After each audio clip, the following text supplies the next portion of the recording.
Good morning. So there exists a set of rights that protect children and set the standard of care for them. But how do children think about their own rights? And more specifically, how do they think about their rights in regards to their education and to their school? These are the questions that myself, Ariel, and Ekam explored over 2 studies focused on children aged 5 to 10 at a local elementary school in the Fraser Valley.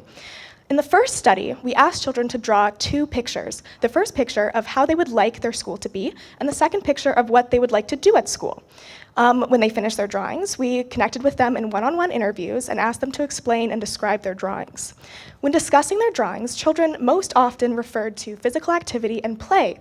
And most surprisingly, they also often mentioned fantastical or fictional features of a school. For example, a school made out of marshmallows. This was an unexpected result for us. And so when the children were answering the questions, they most often prioritized their own preferences and goals, which was unexpected. So we conducted another set of studies that focused on what children think their school should look like, rather than what they would like their school to be. So before completing their drawings in the second study, children first participated in the Dig for Your Rights agricultural literacy program designed by Dr. Michelle Sapril, and then engaged in discussions about the United Nations Conventions on the Right of the Child, which is an international human rights treaty that promises protection and participation rights to children in Canada.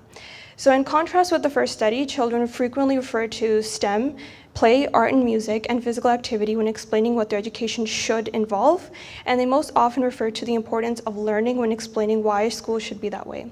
Notably, children also included discussions of nature, food, and animals. For instance, many children believe that schools should have natural features such as gardens, greenhouses, and fields. Overall, we found that children have common beliefs about their education. Importantly, the differences in children's responses between the 2 studies demonstrates a key shift from an individualistic view of education when discussing what they want to a more collective view, positioning education as a means of fulfilling all children's rights when thinking about what education should involve. Thank you.